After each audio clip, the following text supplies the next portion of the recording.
वो झूठ था, झूठ की बुनियाद पे ये सब मुकदमात बने थे। आज उनका जवाब नहीं है तो एडजर्नमेंट्स मांग रहे हैं। जी मरियम, KPK में जो लोकल बॉडी इलेक्शन हुए हैं, आप समझती हैं कि एस्टैब्लिशमेंट ने या वहाँ पेशावर के कोर कमांडर ने उसमें कोई मुदाखलत नहीं की? ये तो होना था। जब इतनी बुरी आपकी कारकर्दगी होगी, जब आपने नालायकी, नाअहली और बुरी परफॉर्मेंस के आपने अंबार लगाए होंगे, तारीख में रिकॉर्ड्स तोड़े होंगे, तो और लोगों की बात तो अलग, आपके MNAs, MPAs आपके साथ नहीं खड़े होंगे। रोज़ रात को आप टॉक शोज़ देखें, जो PTI के सिटिंग MNAs हैं, MPAs हैं, वो TV पर क्रिटिसाइज़ करते हैं अपनी गवर्नमेंट को। तो मैं तो ये समझती हूँ कि ये PTI के जितने भी, अव्वल तो कोई मेरे ख्याल है टिकट लेने वाला नहीं रहेगा। PTI का टिकट जो है वो रुसवाई का एक सिंबल है, तो एक तो टिकट लेने वाला कोई नहीं होगा। लेकिन जो भी, जिनको और कहीं से टिकट नहीं मिलेगी और वो PTI का टिकट लेकर जब अवाम में जाएंगे, तो मेरा एक मशवरा है उनको, और वो ये है कि हेलमेट पहन के जाएं अवाम में, क्योंकि अवाम गुस्से में भरी बैठी है। जो आपने अवाम के साथ पिछले 4 साल में किया है, जिस तरह आपने महंगाई में उनको पीस के रख दिया है, जिस तरह मतलब तारीखी नाअहली और नालायकी और नाकामी चाहिए नवाज शरीफ के दौर की 5.8% ग्रोथ को ज़ेरे ज़मीन लेके जाने के लिए, नवाज शरीफ दौर के 35 रुपये किलो आटे के 80 रुपये किलो पर लाने के लिए, और 50 रुपये किलो चीनी को 150 रुपये तक लाने के लिए, 100 रुपये डॉलर को 185 तक लेके जाने के लिए। कहर है अल्लाह ताला का, कोई खौफ है खुदा का। मतलब आपने लोगों की ज़िंदगियां अजाब कर दी। तो ये जो मुल्क भर से फैसले आ रहे हैं, मेरा ख्याल है ये पहली गवर्नमेंट है, और मेरा ख्याल नहीं है, मुझे यकीन है कि ये एक सिटिंग पहली गवर्नमेंट है जो एक के बाद एक ज़िमनी इंतखाब हारी है। ना सिर्फ हारी है बल्कि बहुत ही बुरी तरह हारी है। लाहौर में जो शाइस्ता परवेज़ साहिबा जिस बाई इलेक्शन में जीती हैं, उसमें तो ये लाहौर में सामना करने के काबिल भी नहीं थे, और एक टेक्निकल बहाने की बुनियाद पे इन्होंने इलेक्शन से फ़रार हासिल किया, क्योंकि इनको पता था कि लाहौर की गलियों में जब PTI निकलेगी तो लाहौर के लोग बड़े सैवी हैं, वहाँ पर इनको हेलमेट्स पहन के जाना पड़ना था। तो वो बड़ा उन्होंने आफियत समझी कि टेक्निकल बहाना करके निकल जाएं। इसी तरह अभी खानेवाल का इलेक्शन हुआ है, और KP में अपने घर में, जिसको ये अपना फोर्ट कहते थे, जिसको ये अपना घर कहते थे, उसमें इतनी शर्मनाक और बदतरीन शिकस्त। मेरा ख्याल है कि पाकिस्तान के शहर शहर, गली गली, महल्ले महल्ले से, हर सूबे से जो फैसले इमरान खान और PTI के ख़िलाफ़ आए हैं, कोई इज़्ज़त वाला शख्स हो जिसने अवाम पर ये क़यामत तोड़ी हो, जो अवाम का मुजरिम हो, जिसके ख़िलाफ़ फ़ैसले आ रहे हैं, कोई थोड़ी सी भी इज़्ज़त वाला शख्स हो तो वो खुदा हाफिज़ कहकर चला जाए। और मेरा ख्याल है कि आज ये बात बनती है कहनी कि इमरान खान को ये चाहिए कि अभी भी मौका है, इसके बाद शायद उनके लिए बहुत बुरा वक्त आने वाला है। अभी भी मौका है, अवाम की जान छोड़ दें, इज़्ज़त से जो थोड़ी बहुत रह गई है खुदा हाफिज़ करे, और कहें कि मैं नाकाम हो गया, मुझसे ये मुल्क अब नहीं चल रहा। मैं लोगों की आज चीफ जस्टिस की कोर्ट में केस लगा हुआ था इमरान खान साहब की डिस्क्वालिफिकेशन का। उसमें जो दरख्वास्त गुजार थे, पहले उन्होंने दरख्वास्त दायर की, बाद में वो PTI में शामिल हो गए और उन्होंने दरख्वास्त दायर कर दी कि वो केस वापस लेना चाहते हैं। आज वो दरख्वास्त खारिज हो गई, उस पर आप क्या कहेंगे? मुझे उसमें इल्म नहीं है इस चीज़ का, और अगर वो ज़ाती नौयत का केस है तो मैं उस पर कुछ कहना नहीं चाहती। अच्छा मैडम, वो इस इजलास में अफगानिस्तान पे बात हुई, अच्छी बात है, लेकिन कश्मीर पे बात नहीं हुई, ये नाइंसाफी। देखिए, ये अफ़गानिस्तान पे बुलाई गई थी कॉन्फ्रेंस, और मेरा ख्याल है कि बतौर पाकिस्तानी और एक जो अफ़गानिस्तान के नेबर्स के तौर पे मैं ये समझती हूँ कि अफ़गानिस्तान जो है वो उसकी जो रिहेबिलिटेशन है वो बहुत देर से वॉर रिडन है, वॉर प्लेग्ड है। तो वो पूरी दुनिया की ज़िम्मेदारी है, सिर्फ खित्ते की ज़िम्मेदारी नहीं है, पूरी दुनिया की ज़िम्मेदारी है। वहाँ के लोगों ने बहुत सफ़र किया है, तो उनको रिहेबिलिटेट करने के लिए, उनकी मदद करने के लिए पूरी दुनिया को साथ आना पड़ेगा। और जहाँ तक कश्मीर की आपने बात की है, तो कश्मीर का जो मुकदमा है, जो कॉज है, वो बिल्कुल हम जो जैसे हम कहते हैं कि वो हमारी शहरग है और हर मौके पे उसकी बात होनी भी चाहिए, उन मजालिम के खिलाफ आवाज़ भी उठानी चाहिए और हम बिल्कुल उनके साथ हैं। मैडम ये बता दें कि शहबाज शरीफ का नाम वज़ीर-ए-आज़म के तौर पर सामने आया है। केपी के बल्दियात में आप देख लें कि ऐसा तो नहीं है कि अंपायर विकेट के दोनों तरफ खेल रहे हैं और हुकूमत 5 साल पूरे नहीं करेगी। आपका सवाल क्या है? शहबाज शरीफ का नाम वज़ीर-ए-आज़म के तौर पर आया और जो क्या आपको वो मंजूर है और अंपायर दोनों तरफ तो नहीं खेल रहा विकेट के? देखिए, शहबाज शरीफ साहब का मेरे से जो रिश्ता है वो एक बाप बेटी का है, लेकिन कतई नज़र इससे शहबाज शरीफ साहब पार्टी के प्रेसिडेंट हैं, हमारे प्रेसिडेंट हैं और सीनियर मोस्ट हैं, फ्रंट रनर हैं। लेकिन मैं ये समझती हूँ कि जो जमात है, जब वक्त आएगा तो जमात फ़ैसला करेगी, लेकिन जमात ने अपना फ़ैसला जो है, ये परवेज़ रशीद साहब खड़े हैं, मेरे साथ मरियम औरंगज़ेब साहिबा खड़ी हैं और मेरे पार्टी के जितने भी लोग खड़े हैं, इन्होंने इख्तियार जो है वो नवाज़ शरीफ साहब को दिया हुआ है। मैंने भी इख्तियार नवाज़ शरीफ साहब को दिया है फ़ैसले का और शहबाज शरीफ साहब ने भी जो इख्तियार है वो नवाज़ शरीफ साहब को दिया है फ़ैसले का।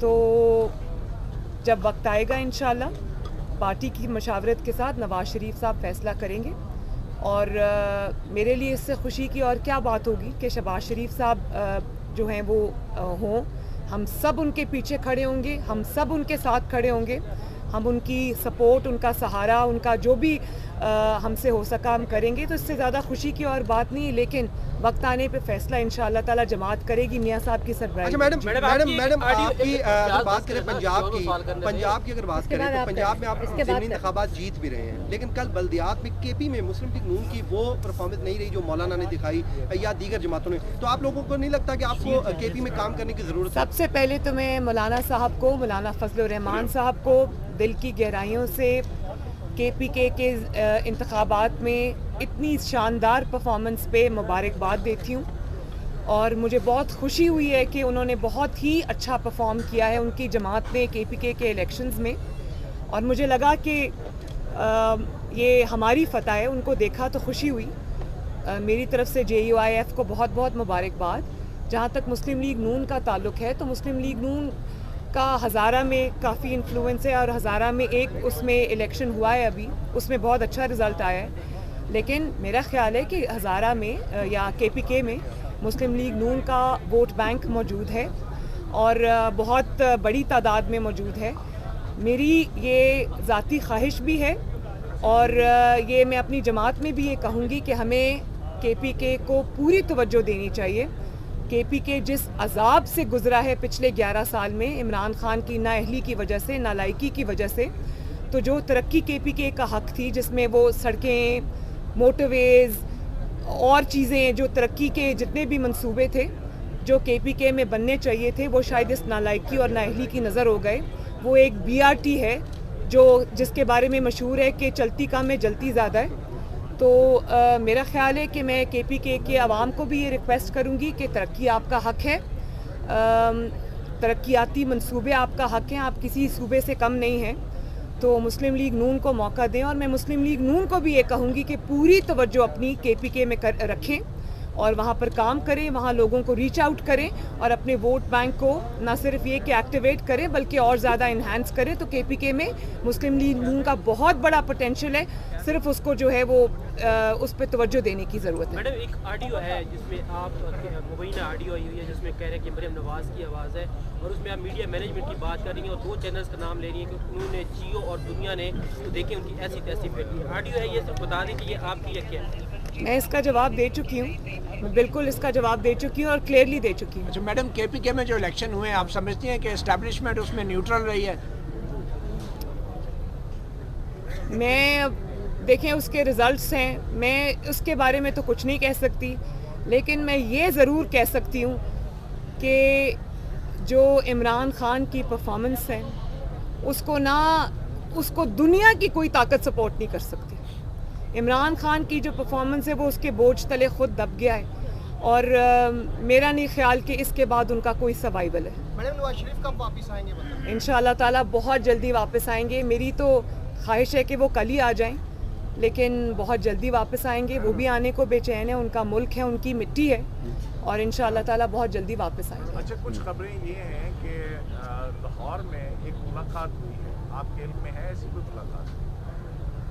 आप एक बहुत वेग सी बात कर रहे हैं। अहम लीडर की एस्टेब्लिशमेंट के लोगों से मुलाकात हुई है? मुझे इसका कोई इल्म नहीं है जी। मुझे आप ये भी नहीं पता आप किस मुलाकात की तरफ इशारा कर रहे हैं। बस जी, मैडम मेरा सवाल ये था कि ये आपकी नई ऑडियो है मैडम, आखिरी जी और है। हाँ, जवाब दे पहले वाली और है, ये और है। इकट्ठा सवाल कर लेना। मैंने तो आपको सुनाना चाह रही ये और है, प्लीज सुन ले अभी। नहीं, एक सेकंड, मैं इसका जवाब दे चुकी हूँ जी। जमात जो है वो तकरीबन 4 दहाइयों से मैदान अमल में है, लेकिन आपकी जमात को जो पजीराई वोट को इज्जत दो के नारे के बाद मिली, जो वर्कर आया, जो आपके फील्ड में आने के बाद आया, वो जब इस तरह की स्टेटमेंट्स आती हैं कि जो लोग इस नारे के साथ मजबूती के साथ खड़े रहे वो आइंदा की फ्यूचर लीडरशिप नहीं होंगे, तो क्या इस तरह की स्टेटमेंट आपके वर्कर के साथ ज्यादती नहीं है? किसने दी है ये स्टेटमेंट?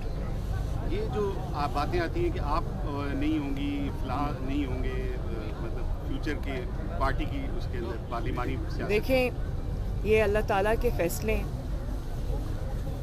कौन होगा कौन नहीं होगा, ये अल्लाह ताला के बाद अल्लाह ताला के जो मखलूक है ये उनके फ़ैसले हैं।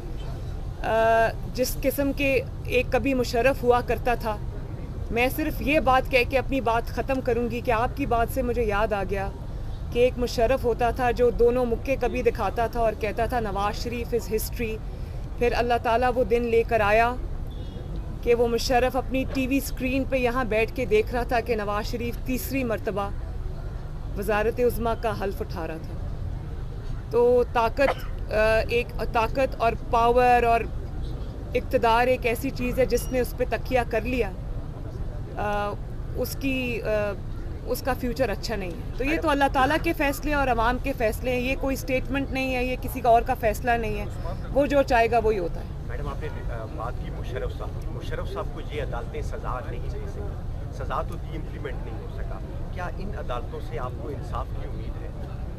जो कुदरत ने उनके साथ किया है इससे बड़ी सज़ा और हो नहीं सकती, और वो कोई एक मुद्दत के लिए नहीं है, वो आने वाले तमाम वक्तों के लिए सज़ा है। उनके लिए सबसे बड़ी सज़ा मुशर्रफ के लिए आज ये है कि दुनिया उनको एक डिक्टेटर के तौर पे, एक गासिब के तौर पे, एक ऐसे इंसान के तौर पे याद रखती है जिसने पाकिस्तान के आइन को तोड़ा, जिसने पाकिस्तान के अवाम के साथ और पाकिस्तान के आइन के साथ जिसने जो है वो खेला। और जिस तरह तारीख़ में उनको याद रखा जाएगा, जो सज़ा उनको सुना दी गई है, जो बदनामी का एक लेबल उनके माथे पर लग गया है और आज वो अपने मुल्क वापस नहीं आ सकते, उनका नामो निशान मिट गया है, तो तारीख़ उनको जिस तरह याद रखेगी वो उनके लिए सबसे बड़ी सज़ा है। बहुत शुक्रिया।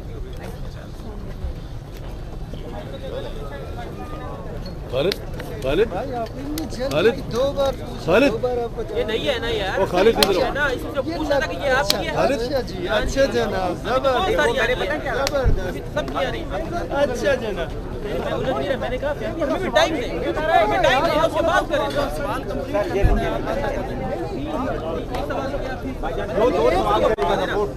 दूसरों को मौका दे, लड़ने वाली क्या बात है? नहीं मैं लड़ नहीं रहा। आप बहुत सारा ये कह रहे लड़ने की क्या बात है? आप क्या लड़ने की